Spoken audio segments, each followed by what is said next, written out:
Well, I listened to all four statements be read by this guy of the women that were operatives with Tim Ballard. As I listened to it, I thought, wow, I have had I've had incidences like this in the past. And growing up, throughout my younger years, men approach me with these types of approaches. Not that anybody was trying to like get me to pretend to be their partner so we could bust child sex trafficking rings. Nothing like that. But it just the technique of you're just not brave enough, or oh, come on, man, what are you, pussy? What are you, sissy? Let me see you naked, or what? It's just weird. Like, because I was raised by people that said that I was too much of a pussy to ever do anything or be brave enough to do. They would like twist it to make you be like, yeah, of course I can. And then you're just like stupid as hell, standing there showing somebody your tits like a dummy. This is like, when I read these, I'm just like, wow. And I see exactly how he gets away with it. Everybody's like, well, there's this one woman. I looked at some of the comments, and this one woman is like, well, I've heard these women 100% responsible. They know exactly what they were doing. I'm like, are you Mormon? Were you raised Mormon? Were you raised in a highly controlling religious patriarchal religion? Were you? Then shut the fuck up. Because the answer to that was no.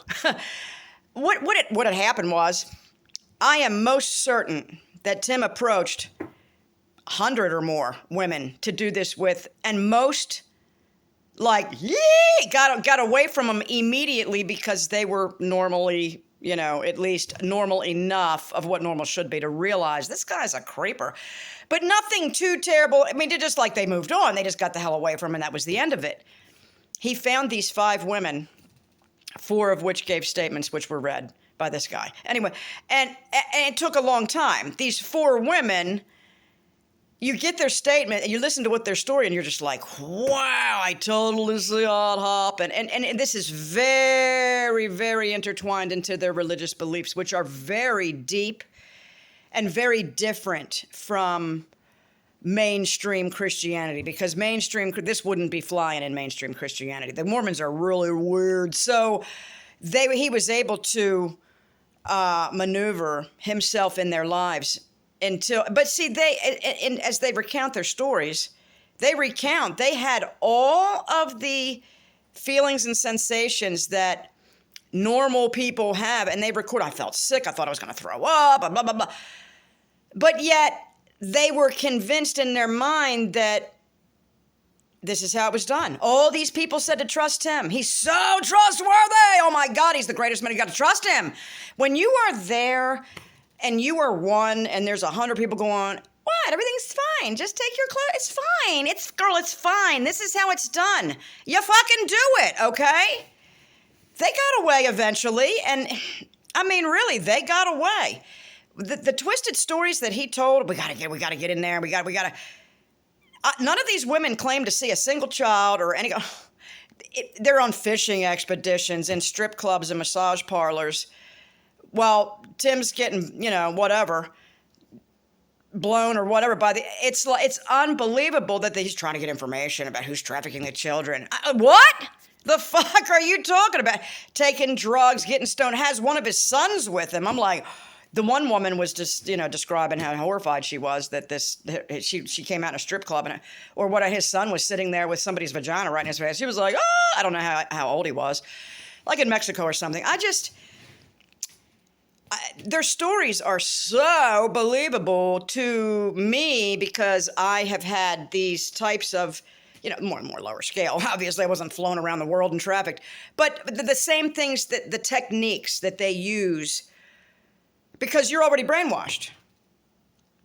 People, and then for this woman, the one that was like, oh, these women are completely responsible. They know exactly what they're doing. They just loved it. They just want money, or this never happened, or they were complicit. It's like, they had no idea what was next. This guy just kept pushing the boundaries and kept saying it was for some other reason. And when you're brainwashed, you're like, well, okay. They got away eventually. And then this woman, whoever it is in the comment section saying, they're so complacent. You know what? Fuck you. And you are all about it. The patriarchy, the controlling women that have been brainwashed and sexually molested growing up. You are into it. See, now I sound like one of those people that said, you're into it if you're not for Tim, then you're for child trafficking. If you are blaming these targeted women for what he did, a mastermind, he's a mastermind manipulator. He was. Now he's like coming down, he's coming down. Then thank your lucky stars you don't know what it's like to be that manipulated, and stop running around telling people that victims are 100% responsible for what happens to them at the time. Fuck you, and thank you and good night. That's about it. The last one, right near the end of her statement, I thought, yes, please explain this the way you just did, and she did. She explained why. I can put the timestamp in near the end of this video, and I'm the one, yep, because if I would have been involved, that's what I would have been there for. She thought that she was like, well, okay, I'm being a good sport, man. I got to do what I got to do in front of these other people. It's when they were alone, when he would be like, we got to practice being sexual, so we have chemistry, so that they believe it. And this woman's, one of them or more, is like, I'm an actress, I don't need to act alone with you in the room. What are you doing? And he's like, what don't I turn you on? Don't I turn you on? I was like, no. Listen to me, no. I was just briefly thinking about, I found an obituary last night of a guy that I went to school with that came into my house after a party one night and forcibly raped me in my bed. I don't need to be, oh my God, Karen, it's so terrible. It was 100 years ago. Don't worry about it. He didn't cut me, he didn't bust my skin open or nothing. I was trash drunk after a party at my parents' house that I wasn't supposed to have because it was my fault. It was my fault I got raped because I shouldn't have had that party. Well, my good friend, Ray, cleaned up the house and said, Karen, I cleaned. Everybody's gone. I'll talk to you tomorrow, babe. Bye. And he left. The other guy came in. Some other guy came in because the door's locked. We didn't lock the doors. It was freaking 1984, okay? We didn't lock doors in the suburbs in Maryland. And because my parents were away. And this guy was lying in wait outside waiting for my friend to leave. God only knows how long he waited. Because the house was probably, Ray probably needed about an hour or so to clean this shit. Maybe it wasn't that bad. I don't know.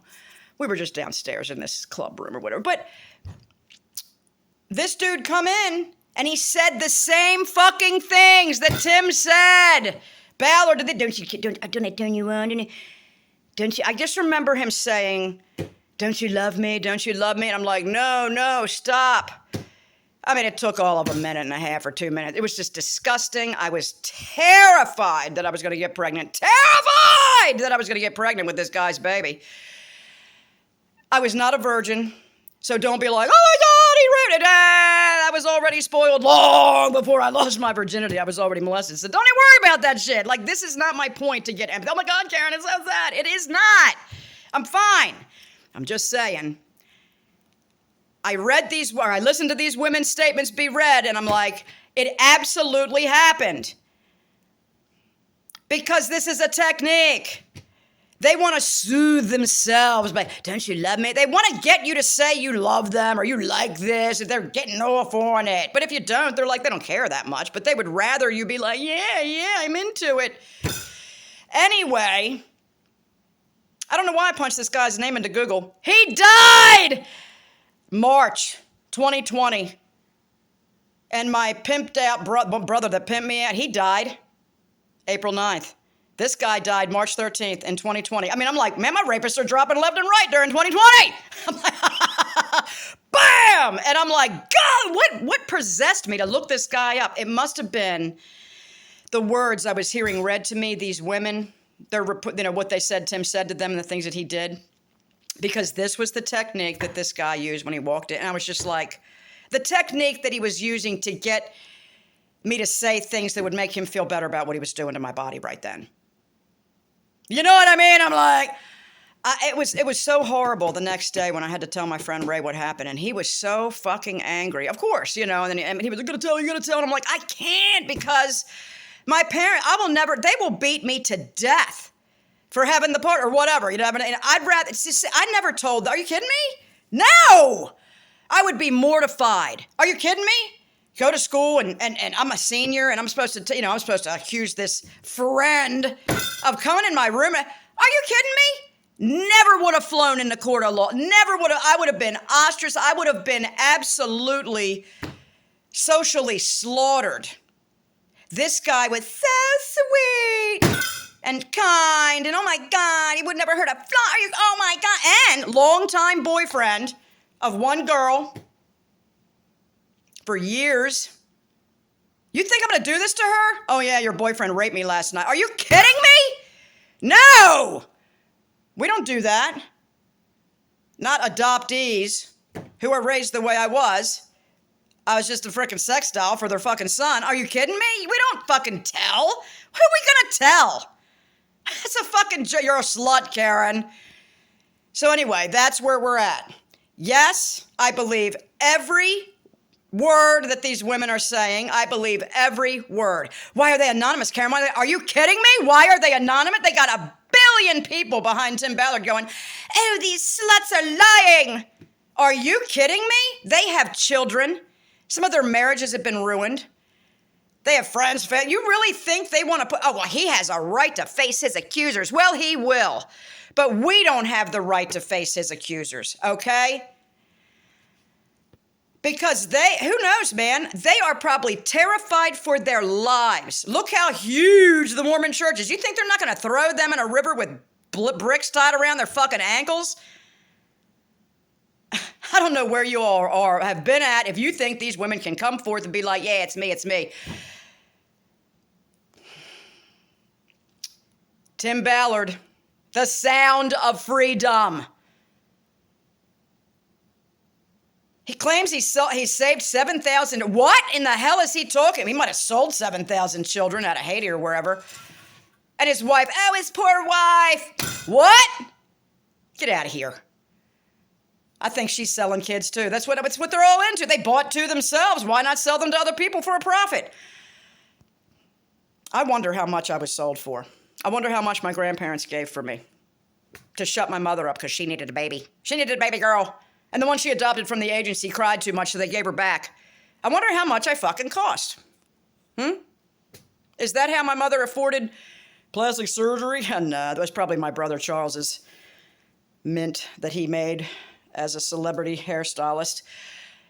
So she took over his money when his partner died and he lost his mind somewhat, and my bio mom got control of his money and used it all to freaking get plastic surgery that was so intricate on her face, she looks a lot younger than she ought to. That's my take on it anyway. Sorry, Charles in charge. Sorry you're not allowed to see my face or whatever, or I'm not allowed to see yours. You can see mine, I guess. But yeah, I'm sorry for you. Anyway. Peace out, YouTube. Yes, I believe every word out of their mouths because I've experienced it low level in a small town. All right. Let's have a great day. Let's try.